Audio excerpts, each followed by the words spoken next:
ഉൽപ്പത്തി അധ്യായം 21. ഇസഹാക്കിന്റെ ജനനം. കർത്താവ് വാഗ്ദാനമനുസരിച്ച് സാറായെ അനുഗ്രഹിച്ചു. വൃദ്ധനായ അബ്രാഹത്തിൽ നിന്ന് സാറാ ഗർഭം ധരിച്ച് ദൈവം പറഞ്ഞ സമയത്ത് തന്നെ പുത്രനെ പ്രസവിച്ചു. സാറായിൽ ജനിച്ച മകന് ഇസഹാക്ക് എന്ന അബ്രാഹാം പേരിട്ടു. കുഞ്ഞ് പിറന്നിട്ട് 8-ാം ദിവസം ദൈവകൽപ്പന പ്രകാരം അബ്രാഹാം അവന് പരിച്ഛേദനം നടത്തി. അബ്രാഹത്തിന് 100 വയസ്സുള്ളപ്പോഴാണ് ഇസഹാക്ക് ജനിച്ചത്. സാറാ പറഞ്ഞു, എനിക്ക് സന്തോഷിക്കാൻ ദൈവം വക നൽകിയിരിക്കുന്നു. ഇത് കേൾക്കുന്നവരൊക്കെ എന്നെ ചൊല്ലി ചിരിക്കും. അവൾ തുടർന്നു, സാറാ മുലയൂട്ടുമെന്ന് ആരെങ്കിലും അബ്രാഹത്തോട് പറയുമായിരുന്നു. എന്നിട്ടും അദ്ദേഹത്തിന്റെ വയസ്സുകാലത്ത് ഞാൻ അദ്ദേഹത്തിന് ഒരു മകനെ നൽകിയിരിക്കുന്നു. കുഞ്ഞ് വളർന്ന് മുലകുടി മാറി. അന്ന് അബ്രാഹാം വലിയൊരു വിരുന്ന് നടത്തി. ഇസ്മായേൽ പുറന്തള്ളപ്പെടുന്നു. ഈജിപ്തുകാരിയായ ഹാഗാറിൽ അബ്രാഹത്തിന് ജനിച്ച മകൻ തന്റെ മകനായ ഇസഹാക്കിനോടുകൂടെ കളിക്കുന്നത് സാറാ കണ്ടു. അവൾ അബ്രാഹത്തോട് പറഞ്ഞു, ആ അടിമ പെണ്ണിനെയും അവളുടെ മകനെയും ഇറക്കി വിടുക.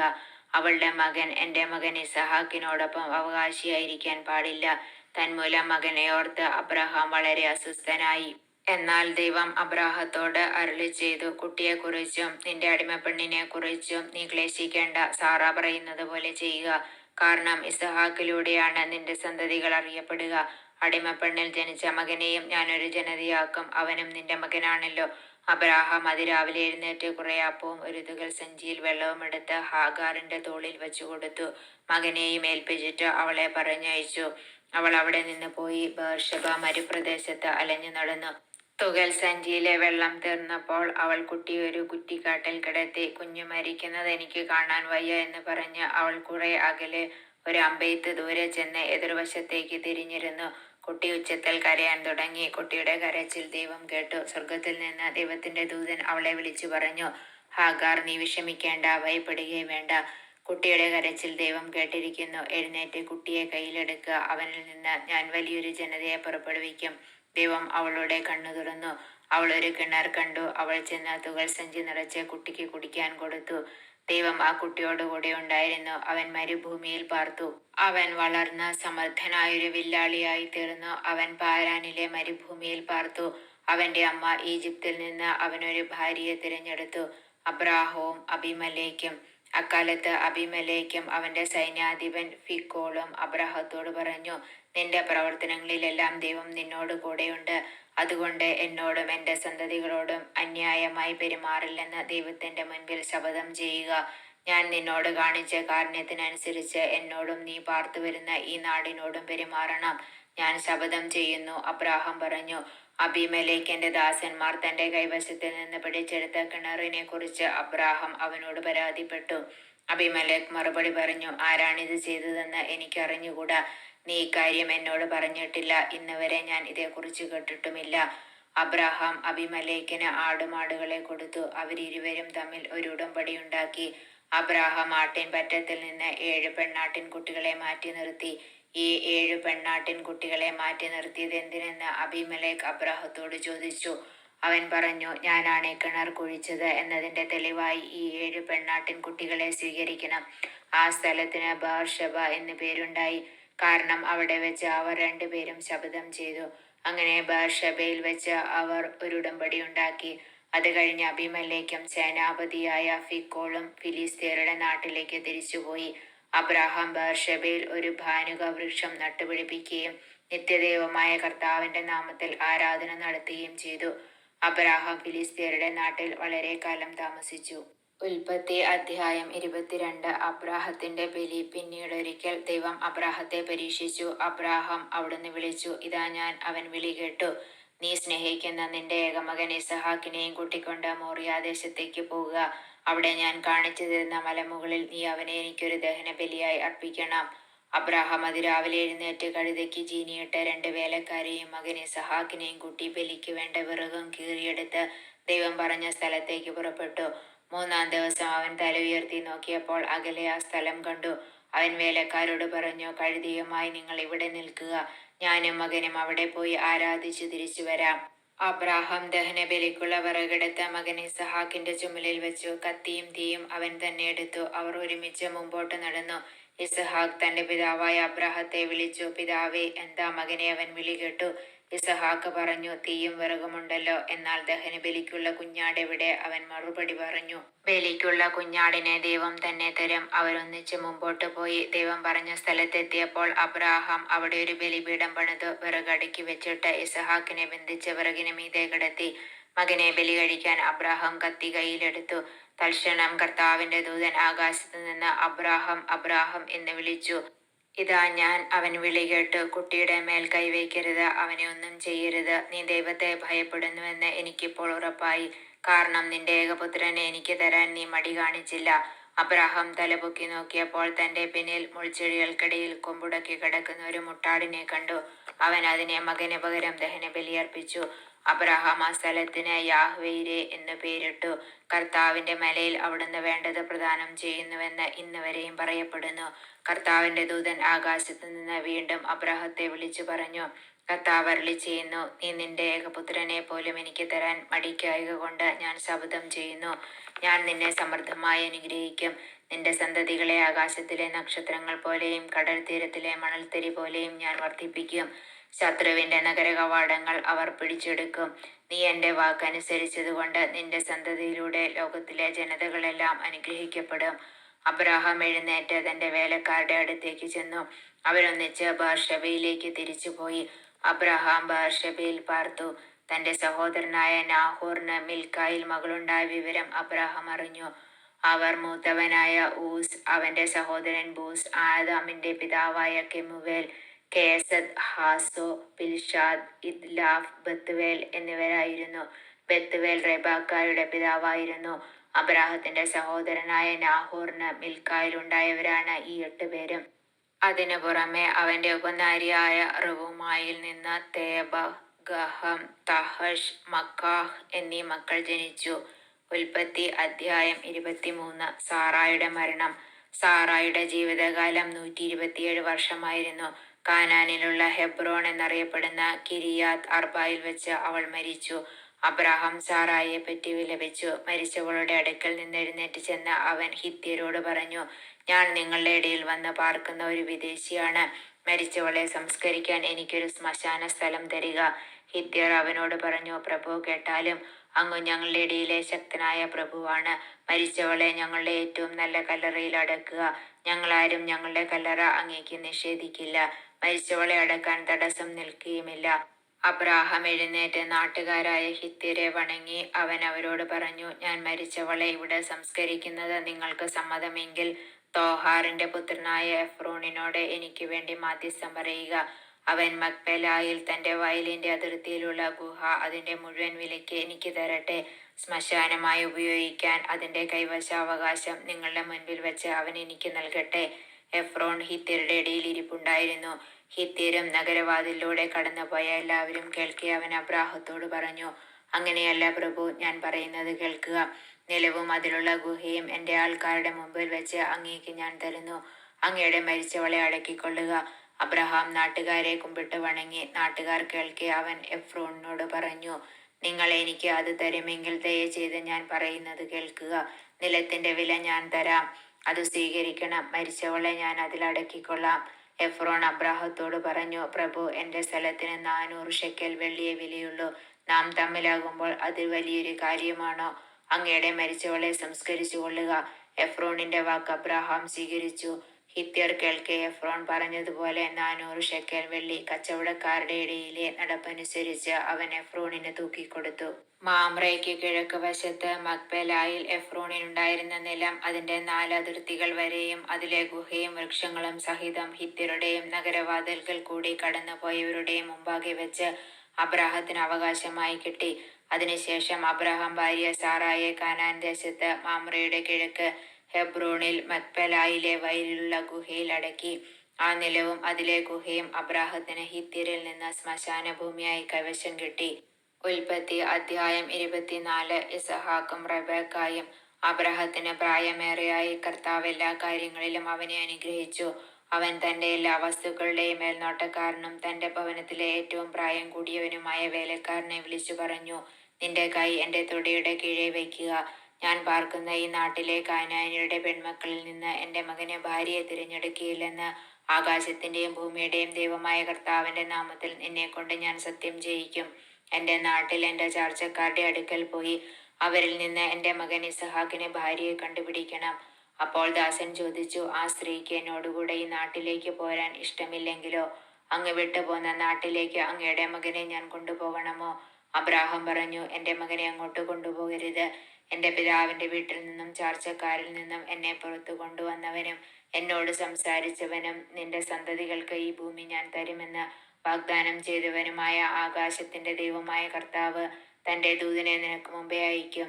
നീ അവിടെ നിന്ന് എൻ്റെ മകനൊരു ഭാര്യയെ കണ്ടെത്തുകയും ചെയ്യും.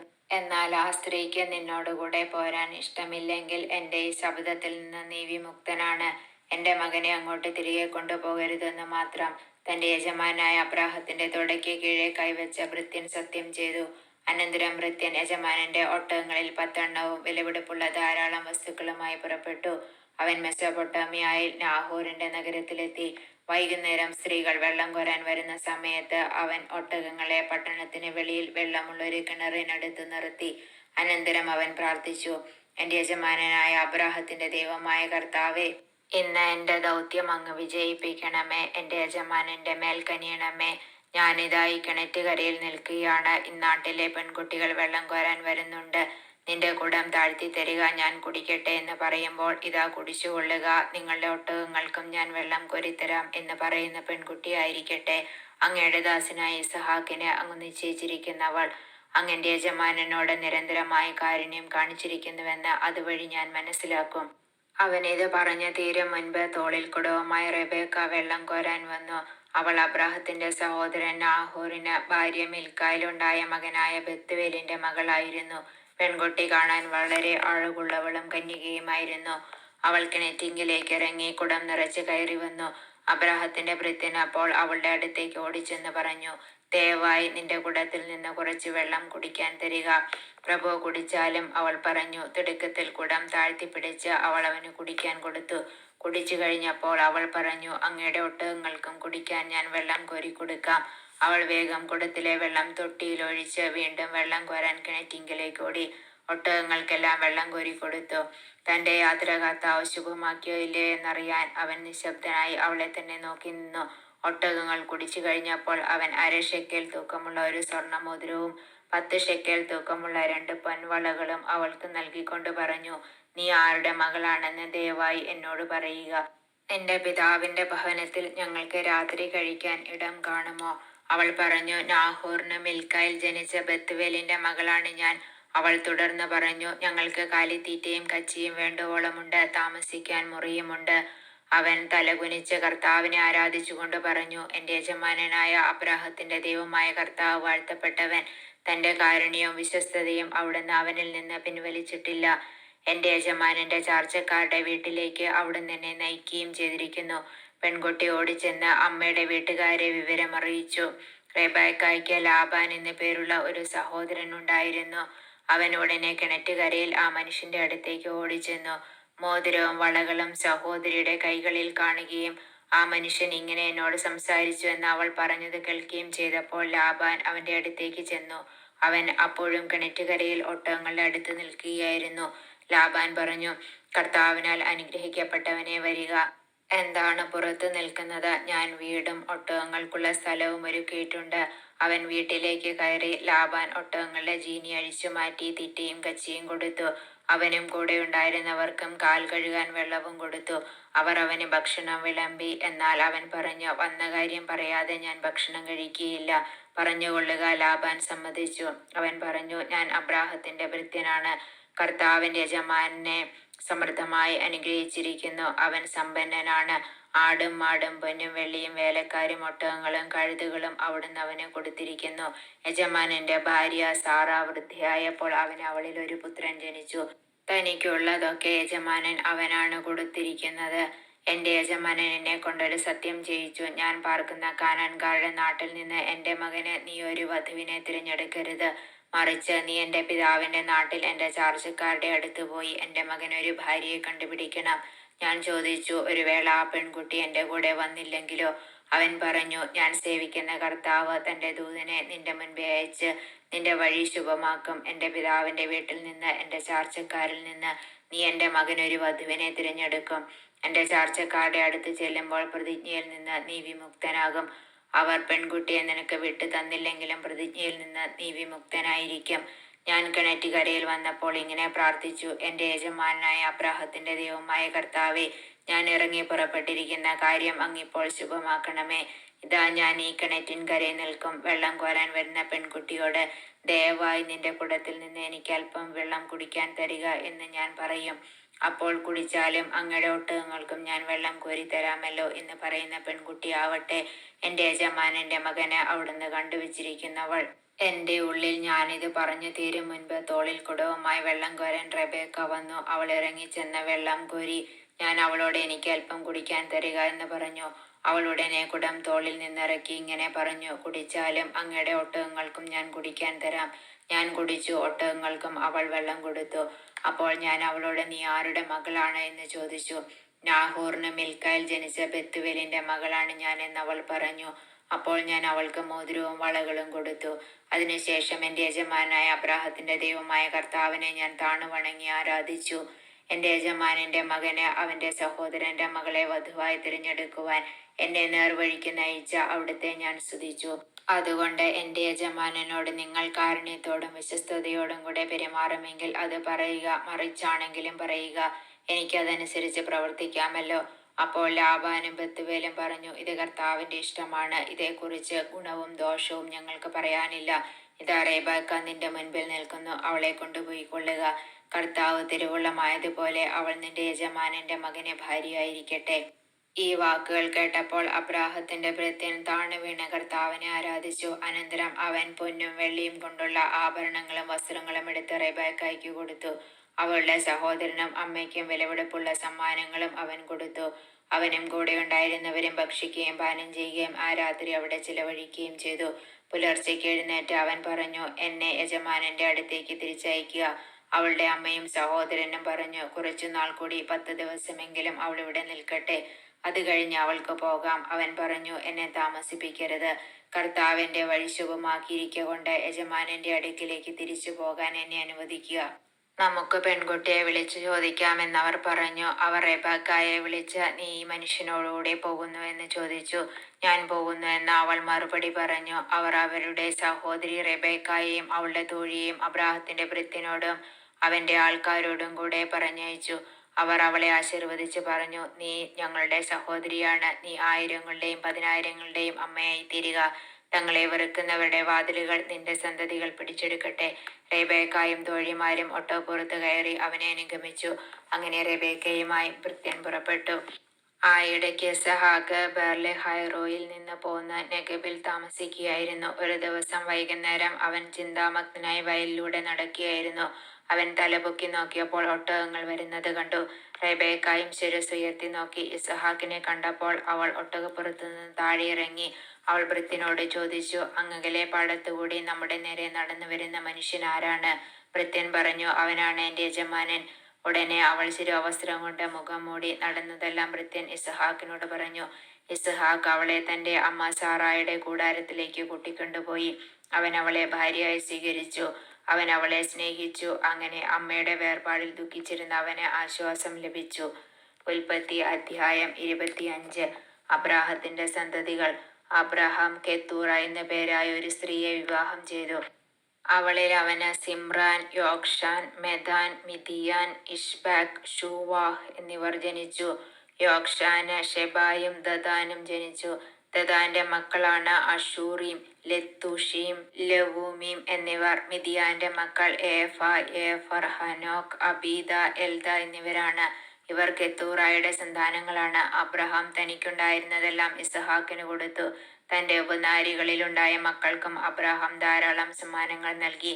താൻ ജീവിച്ചിരുന്നപ്പോൾ തന്നെ അവരെയെല്ലാം മകനായ ഇസഹാക്കിൽ നിന്ന് ദൂരെ കിഴക്കൻ ദേശത്തേക്ക് അയച്ചു. അബ്രാഹത്തിന്റെ മരണം. അബ്രാഹത്തിന്റെ ആയുഷ്കാലം 175 വർഷമായിരുന്നു. തന്റെ വർഷങ്ങൾ പൂർത്തിയായപ്പോൾ തികഞ്ഞ വാർദ്ധക്യത്തിൽ അബ്രഹാം അന്ത്യശ്വാസം വലിക്കുകയും തന്റെ ജനത്തോട് ചേരുകയും ചെയ്തു. മക്കളായ ഇസഹാക്കും ഇസ്മായേലും ആമ്രയുടെ എതിർവശത്ത് സോഹാർ എന്ന ഹിത്തിന്റെ മകനായ എഫ്രോണിന്റെ വകയായിരുന്ന മക്പല ഗുഹയിൽ അവനെ അടക്കി. ഹിത്യരിൽ നിന്ന് അബ്രാഹാം വിലയ്ക്ക് വാങ്ങിയതായിരുന്നു ആ വയൽ. അവിടെ അബ്രാഹാം ഭാര്യ സാറായോടൊപ്പം സംസ്കരിക്കപ്പെട്ടു. അബ്രാഹത്തിന്റെ മരണത്തിന് ശേഷം ദൈവം അവന്റെ പുത്രൻ ഇസഹാക്കിനെ അനുഗ്രഹിച്ചു. അവൻ ബേർലഹായറോയിൽ പാർത്തു. ഇസ്മായിലിന്റെ സന്തതികൾ. സാറായുടെ ദാസിയായ ഈജിപ്തുകാരി ഹാഗാറിൽ അബ്രാഹത്തിനുണ്ടായ ഇസ്മായിലിന്റെ മക്കൾ ഇവരാണ്. ജനനക്രമം അനുസരിച്ച് ഇസ്മായിലിന്റെ മക്കളുടെ പേരുവിവരം: ഇസ്മായിലിന്റെ കടിഞ്ഞൂൽ പുത്രൻ നെബായോത്ത്, തുടർന്ന് കേദാർ, അദ്ബേൽ, മിബ്സാം, മിഷ്മ, ദൂമ, മസ്സ, ഹദ, തേമ, യത്തൂർ, നഫീഷ്, കെദമ. ഇവരാണ് ഇസ്മായിലിന്റെ പുത്രന്മാർ. ഗ്രാമങ്ങളും ആസ്ഥാനങ്ങളും അനുസരിച്ച് അവരുടെ വംശത്തിലെ 12 പ്രഭുക്കന്മാരുടെ പേരുകളാണിവ. ഇസ്മായിലിന്റെ ആയുഷ്കാലം 137 വർഷമായിരുന്നു. അവൻ അന്ത്യശ്വാസം വലിക്കുകയും തന്റെ ബന്ധുക്കളോട് ചേരുകയും ചെയ്തു. ഹവില മുതൽ ഷൂർ വരെയുള്ള ദേശത്ത് അവർ വാസമുറപ്പിച്ചു. അസീറിയക്കെതിരെയുള്ള വഴിയിൽ ഈജിപ്തിന്റെ എതിർവശത്താണ് ഷൂർ. അവർ ചർച്ചക്കാരിൽ നിന്നെല്ലാം അകന്നാണ് ജീവിച്ചത്. ഏസാവും യാക്കോബും. അബ്രാഹത്തിന്റെ പുത്രനായ ഇസഹാക്കിന്റെ വംശാവലി. അബ്രാഹത്തിന്റെ മകൻ ഇസഹാക്ക്. ഇസഹാക്കിന് 40 വയസ്സുള്ളപ്പോൾ അവൻ റെബേക്കായെ ഭാര്യയായി സ്വീകരിച്ചു. അവൾ പാദാനാരാമിലുള്ള ബെത്തുവേലിന്റെ പുത്രിയും ലാബാന്റെ സഹോദരിയുമായിരുന്നു. അവർ അരമായരായിരുന്നു. ഇസഹാക്ക് തന്റെ വന്ധ്യയായ ഭാര്യയ്ക്ക് വേണ്ടി കർത്താവിനോട് പ്രാർത്ഥിച്ചു. കർത്താവ് അവന്റെ പ്രാർത്ഥന കേൾക്കുകയും റെബേക്ക ഗർഭിണിയാവുകയും ചെയ്തു.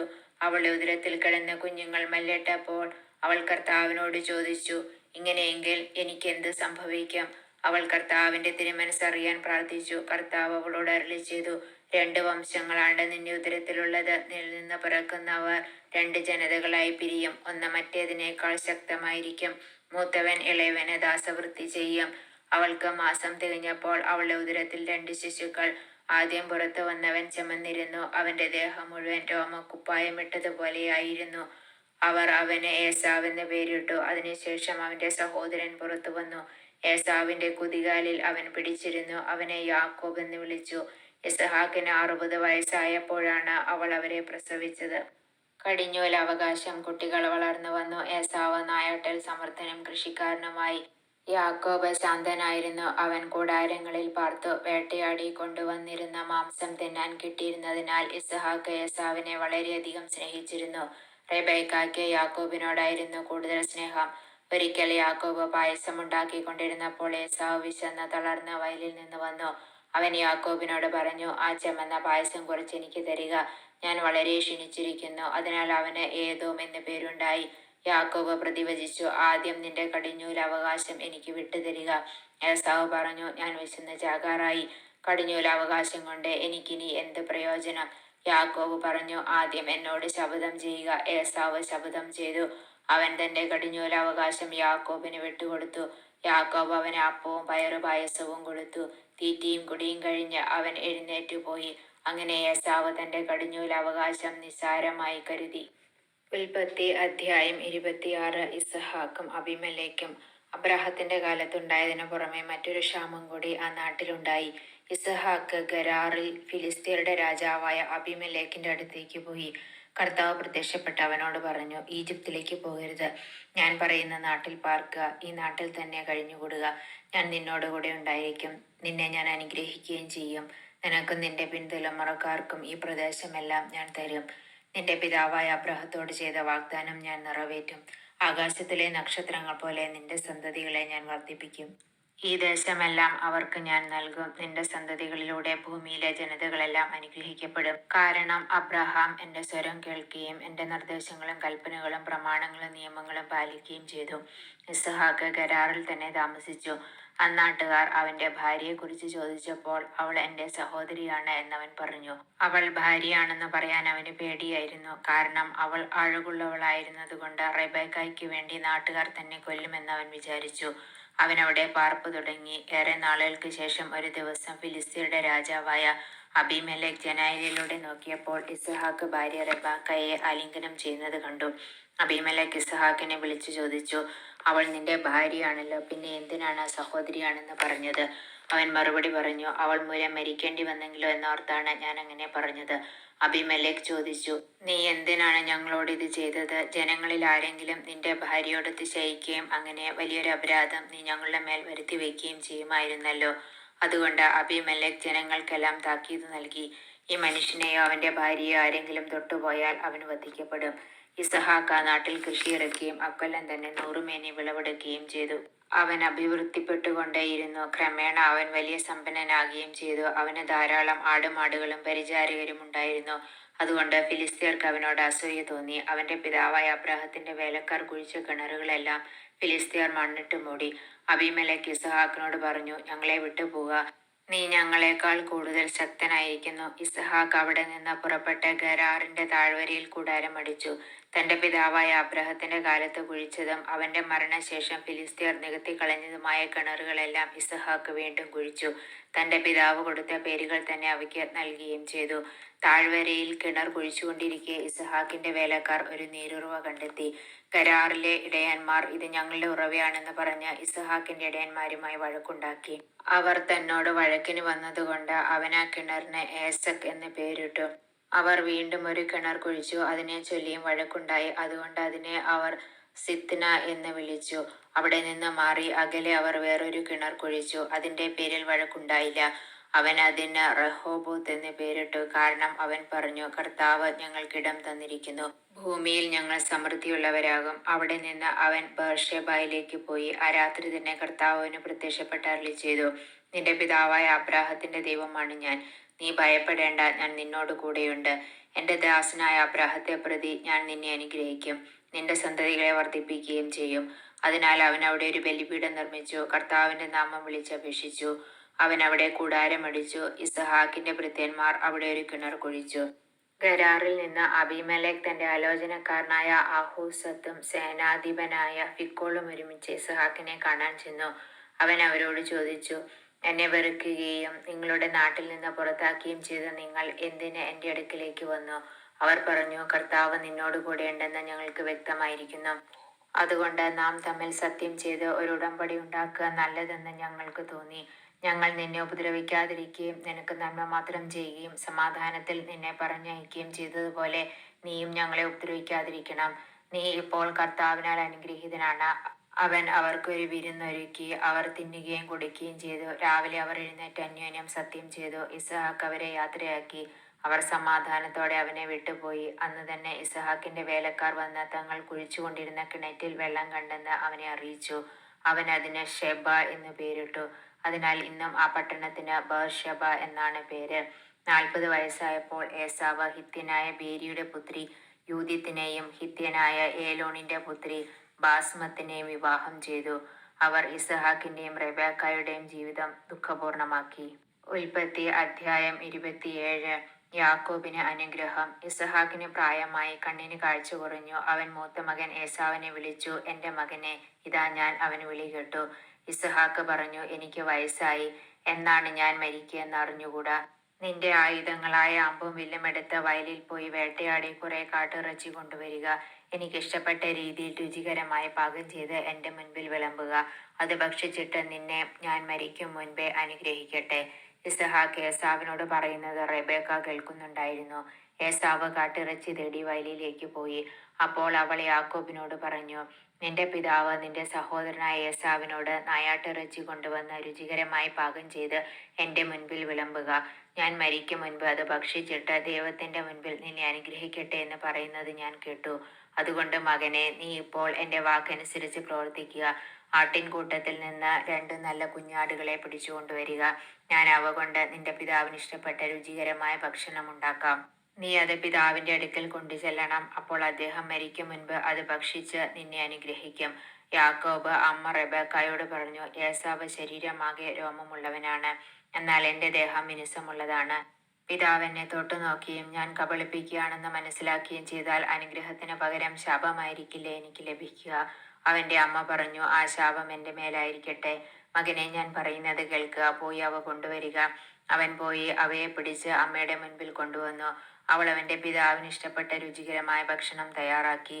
അവൾ മൂത്ത മകൻ ഏസാവിൻ്റെതായി തന്റെ പക്കൽ വീട്ടിലിരുന്ന ഏറ്റവും വിലപ്പെട്ട വസ്ത്രങ്ങളെടുത്ത് ഇളയ മകൻ യാക്കോബിനെ ധരിപ്പിച്ചു. ആട്ടിൻ തോലുകൊണ്ട് അവന്റെ കൈകളും കഴുത്തിലെ മിനുസമുള്ള ഭാഗവും മൂടി. പാകം ചെയ്ത രുചികരമായ മാംസവും അപ്പവും അവൾ യാക്കോബിന്റെ കയ്യിൽ കൊടുത്തു. യാക്കോബ് പിതാവിന്റെ അടുക്കൽ ചെന്ന് വിളിച്ചു, എന്റെ പിതാവേ, ഇതാ ഞാൻ. അവൻ വിളി കേട്ടു. നീ ആരാണ് മകനെ എന്ന് അവൻ ചോദിച്ചു. യാക്കോബ് മറുപടി പറഞ്ഞു, അങ്ങയുടെ കടിഞ്ഞൂൽ പുത്രൻ ഏസാവാണ് ഞാൻ. അങ്ങ് ആവശ്യപ്പെട്ടതുപോലെ ഞാൻ ചെയ്തിരിക്കുന്നു. എഴുന്നേറ്റ് എന്റെ നായാട്ടിറച്ചി ഭക്ഷിച്ച് എന്നെ അനുഗ്രഹിച്ചാലും. എന്നാൽ ഇസഹാക്ക് ചോദിച്ചു, എന്റെ മകനെ, നിനക്ക് ഇത് ഇത്ര വേഗം എങ്ങനെ കിട്ടി? യാക്കോബ് പറഞ്ഞു, അങ്ങയുടെ ദൈവമായ കർത്താവ് ഇതിനെ എന്റെ മുൻപിൽ കൊണ്ടുവന്നു. അപ്പോൾ ഇസ്ഹാക്ക് യാക്കോബിനോട് പറഞ്ഞു, അടുത്ത് വരിക മകനെ, ഞാൻ നിന്നെ തൊട്ടു നോക്കി നീ എന്റെ മകൻ ഏസാവ് തന്നെയോ എന്ന് അറിയട്ടെ.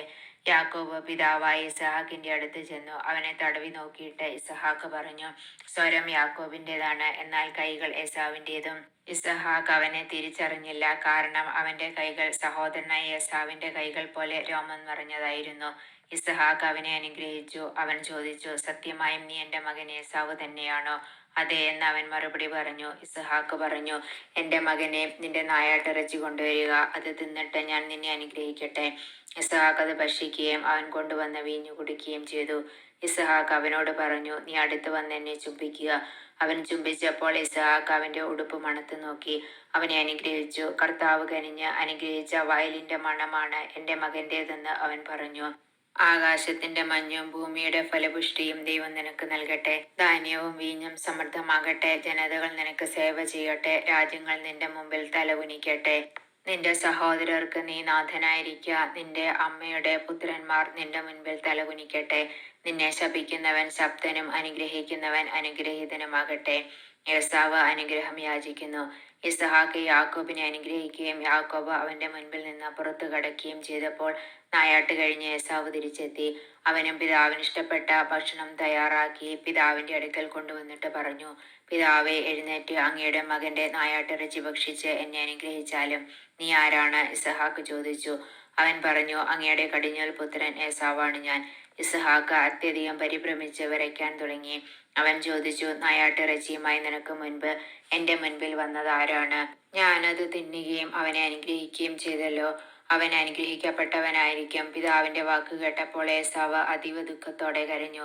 പിതാവെ, എന്നെയും അനുഗ്രഹിക്കുക, അവൻ അപേക്ഷിച്ചു.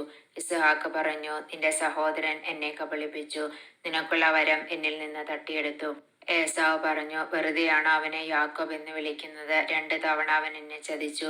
കടിഞ്ഞൂൽ അവകാശം എന്നിൽ നിന്ന് അവൻ കൈക്കലാക്കി. ഇപ്പോഴിതാ എനിക്കുള്ള അനുഗ്രഹവും അവൻ തട്ടിയെടുത്തിരിക്കുന്നു.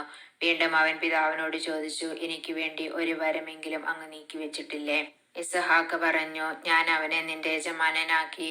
അവന്റെ സഹോദരന്മാരെ അവന്റെ ദാസന്മാരും ധാന്യവും വീഞ്ഞും കൊണ്ട് ഞാൻ അവനെ ധന്യനാക്കി. മകനെ, നിനക്ക് വേണ്ടി എന്താണ് എനിക്കിനി ചെയ്യാൻ കഴിയുക? എന്റെ പിതാവെ, ഒറ്റവരമേ അങ്ങയുടെ പക്കലുള്ളോ? എന്നെയും അനുഗ്രഹിക്കുക എന്ന് പറഞ്ഞ് അവൻ പൊട്ടിക്കരഞ്ഞു.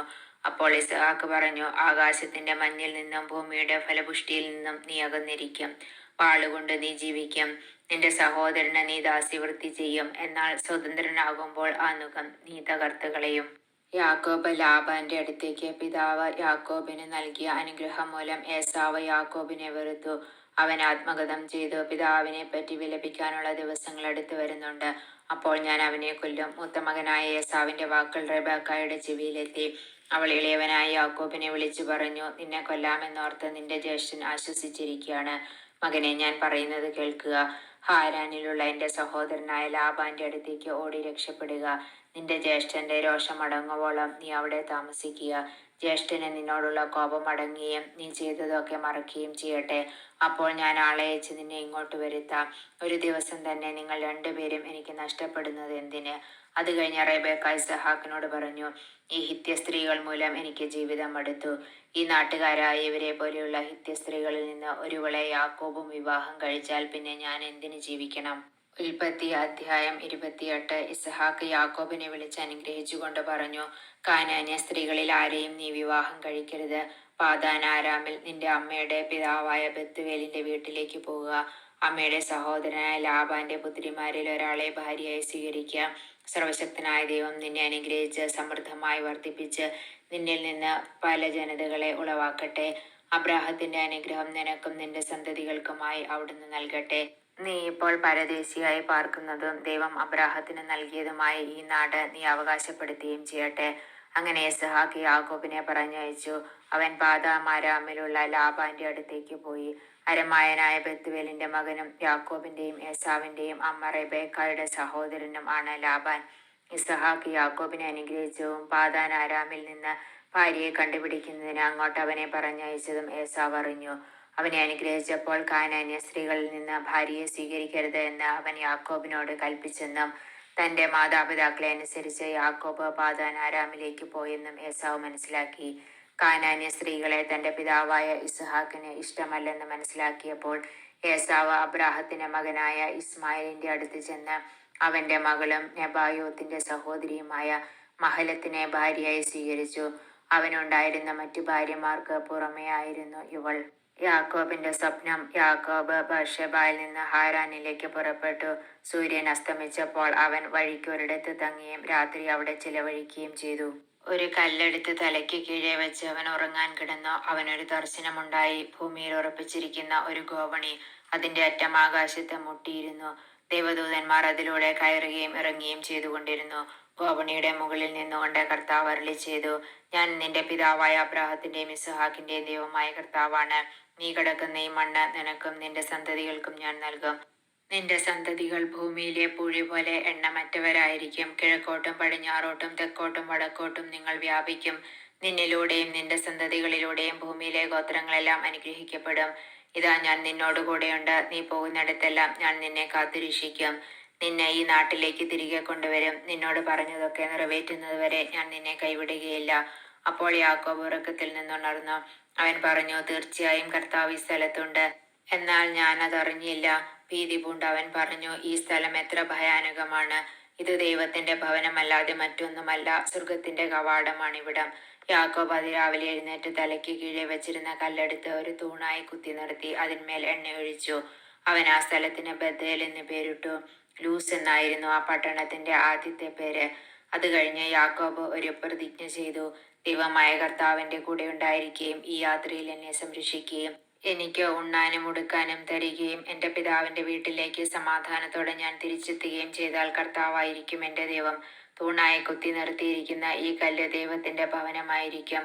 അവിടുന്ന് എനിക്ക് തരുന്നതിന്റെ എല്ലാം 10 ഞാൻ അവിടത്തേക്ക് സമർപ്പിക്കുകയും ചെയ്യും. ഉൽപ്പത്തി അധ്യായം 29. ലാബാന്റെ വീട്ടിൽ. യാക്കോബ് യാത്ര തുടർന്നു. കിഴക്കുള്ളവരുടെ ദേശത്ത് അവൻ എത്തിച്ചേർന്നു. അവിടെ വയലിൽ ഒരു കിണർ കണ്ടു. അതിനു ചുറ്റും 3 ആട്ടിൻപറ്റങ്ങളും. ആ കിണറ്റിൽ നിന്നാണ് ആടുകൾക്കെല്ലാം വെള്ളം കൊടുത്തിരുന്നത്. വലിയൊരു കല്ലുകൊണ്ട് കിണർ മൂടിയിരുന്നു.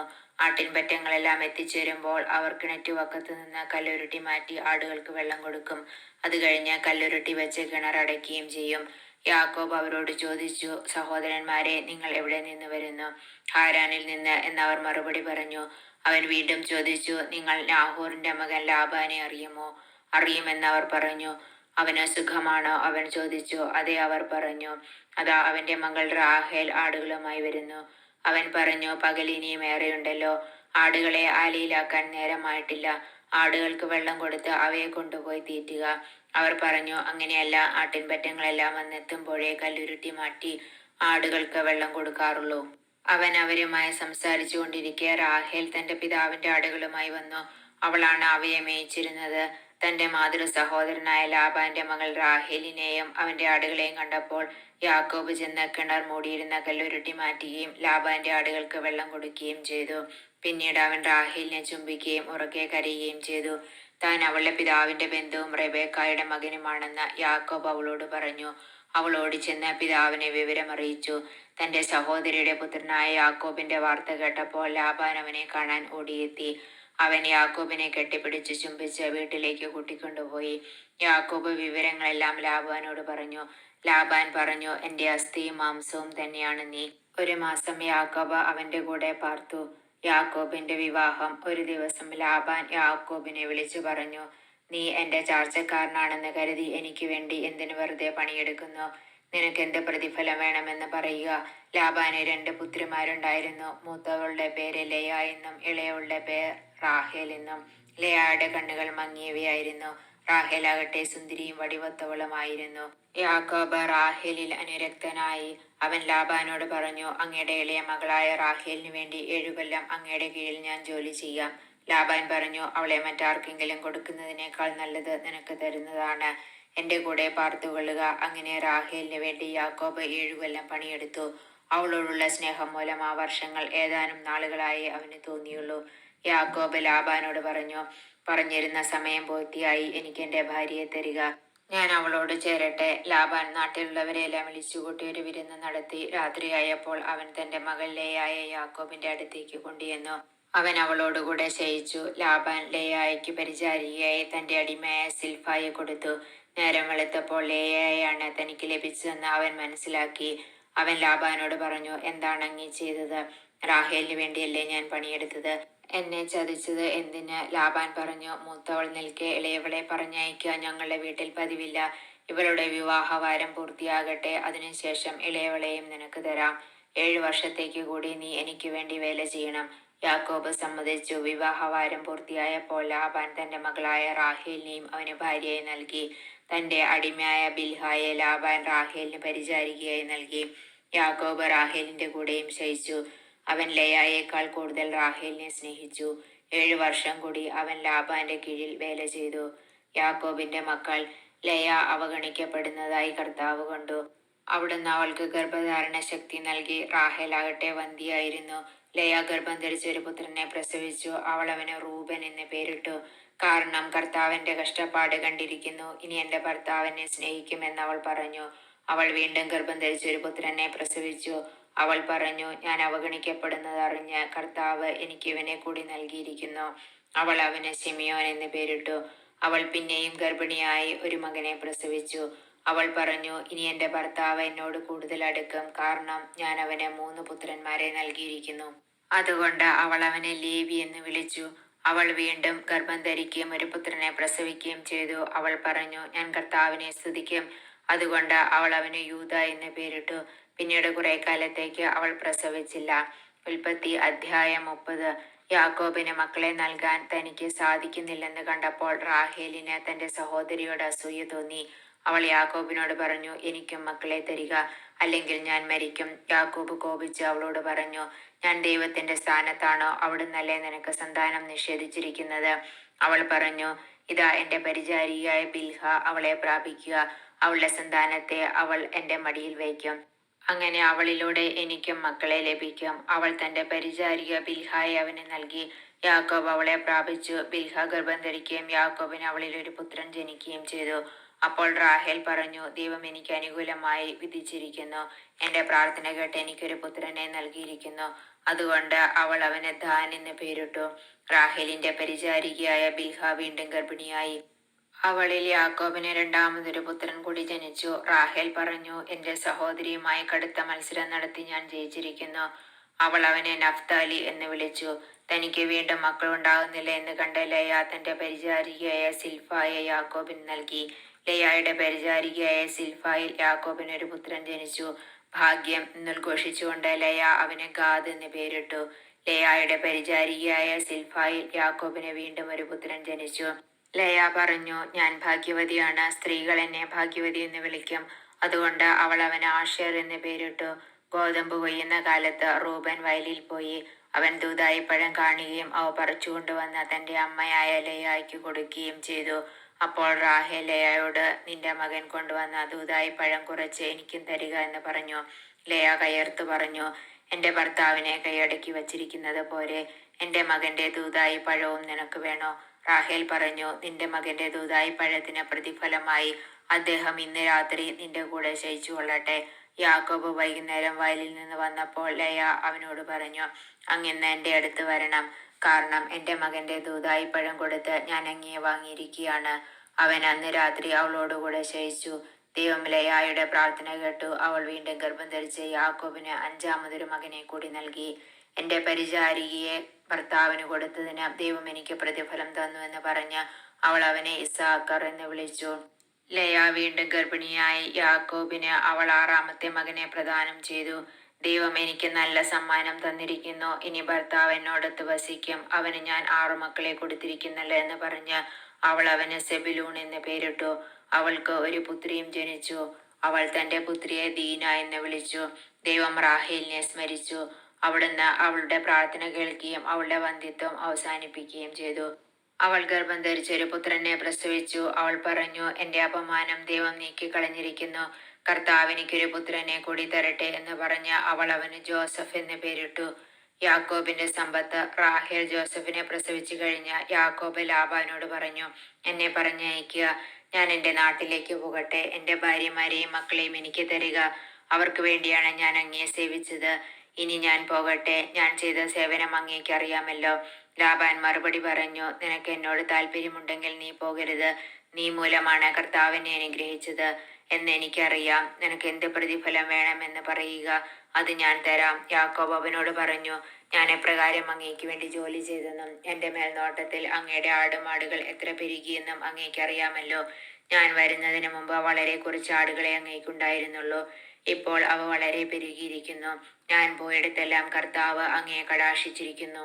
ഇനി എൻ്റെ കുടുംബത്തിന് വേണ്ടി എന്നാണ് ഞാൻ എന്തെങ്കിലും സമ്പാദിക്കുക? ലാബാൻ ചോദിച്ചു. ഞാൻ നിനക്ക് എന്ത് തരണം? യാക്കോബ് പറഞ്ഞു, അങ്ങ് എനിക്കൊന്നും തരേണ്ട. ഞാൻ പറയുന്ന വ്യവസ്ഥ സ്വീകരിക്കാമെങ്കിൽ ഇനിയും അങ്ങയുടെ ആടുകളെ ഞാൻ മേയിച്ചുകൊള്ളാം. അങ്ങയുടെ ആട്ടിൻകൂട്ടത്തിൽ നിന്ന് പൊട്ടോ പുള്ളിയോ ഉള്ള ആടുകളെയും കറുത്ത ചെമ്മരിയാടുകളെയും പൊട്ടോ പുള്ളിയോ ഉള്ള കോലാടുകളെയും ഞാൻ വേർതിരിക്കാം. അവ എൻ്റെ പ്രതിഫലമായിരിക്കട്ടെ. മേലിൽ അങ്ങ് എൻ്റെ പ്രതിഫലം പരിശോധിക്കുമ്പോൾ എൻ്റെ വിശ്വസ്തത അങ്ങേക്ക് ബോധ്യമാകും. എൻ്റെ കോലാടുകളിൽ പൊട്ടോ പുള്ളിയോ ഇല്ലാത്തതും ചെമ്മരിയാടുകളിൽ കറുപ്പില്ലാത്തതും കണ്ടാൽ അവ മോഷ്ടിക്കപ്പെട്ടതായി കണക്കാക്കാം. ലാബാൻ പറഞ്ഞു, ശരി, നീ പറഞ്ഞതുപോലെ തന്നെയാകട്ടെ. അന്നു തന്നെ ലാബാൻ പൊട്ടോ പുള്ളിയോ ഉള്ള എല്ലാ മുട്ടാടുകളെയും പെണ്ണാടുകളെയും വെളുത്ത മറുകുള്ള എല്ലാ ആടുകളെയും കറുത്ത ചെമ്മരിയാടുകളെയും വേർതിരിച്ച് അവയെ തൻ്റെ പുത്രന്മാരെ ഏൽപ്പിച്ചു. ബാക്കിയുള്ള ആടുകളെ യാക്കോബിനെ ഏൽപ്പിച്ചു. തനിക്കും യാക്കോബിനും മധ്യേ 3 ദിവസത്തെ യാത്രാ ദൂരം ഏർപ്പെടുത്തുകയും ചെയ്തു. യാക്കോബ് ഇലവിന്റെയും ബദാമിന്റെയും അഴിഞ്ഞിലിന്റെയും പച്ചക്കമ്പുകൾ വെട്ടിയെടുത്ത് അവയിൽ അങ്ങിങ്ങ് വെളുപ്പ് കാണത്തക്ക വിധം തൊലിയിരിഞ്ഞു കളഞ്ഞു. താൻ തൊലിയിരിഞ്ഞു മാറ്റിയ കമ്പുകൾ ആടുകൾ വെള്ളം കുടിക്കുന്ന പാത്തിയിൽ അവയുടെ മുൻപിൽ അവൻ കുത്തി നിർത്തി. വെള്ളം കുടിക്കാൻ വരുമ്പോഴാണ് അവ ഇണചേരാറുള്ളത്. ആടുകൾ ഈ കമ്പുകളുടെ മുൻപിൽ ഇണചേർന്നു. അവയ്ക്ക് പൊട്ടും പുള്ളിയും വരയുമുള്ള കുട്ടികളുണ്ടായി. യാക്കോബ് ചെമ്മരിയാടുകളെ വേർതിരിച്ച് ലാബാന്റെ കൂട്ടത്തിലെ വരയുള്ളതും കറുത്തതുമായ ആടുകളുടെ നേരെ നിർത്തി. തന്റെ കൂട്ടത്തെ ലാബാന്റേതിനോട് ചേർക്കാതെ മാറ്റി നിർത്തുകയും ചെയ്തു. കൊഴുത്ത ആടുകൾ ഇണചേരുമ്പോൾ അവൻ ഈ കമ്പുകൾ അവയുടെ കൺമുൻപിൽ പാത്തികളിൽ വയ്ക്കും. തന്മൂലം കമ്പുകൾക്കിടയിൽ അവ ഇണചേർന്നു. എന്നാൽ മെലിഞ്ഞവ ഇണചേർന്നപ്പോൾ അവൻ കമ്പുകൾ നാട്ടിയില്ല. ഇങ്ങനെ മെലിഞ്ഞവ ലാബാന്റേതും കരുത്തുള്ളവ യാക്കോബിന്റേതുമായി. ഇപ്രകാരം യാക്കോബ് വലിയ സമ്പന്നനായി. അവന് ധാരാളം ആടുകളും ദാസീദാസന്മാരും ഒട്ടകങ്ങളും കഴുതകളും ഉണ്ടായി.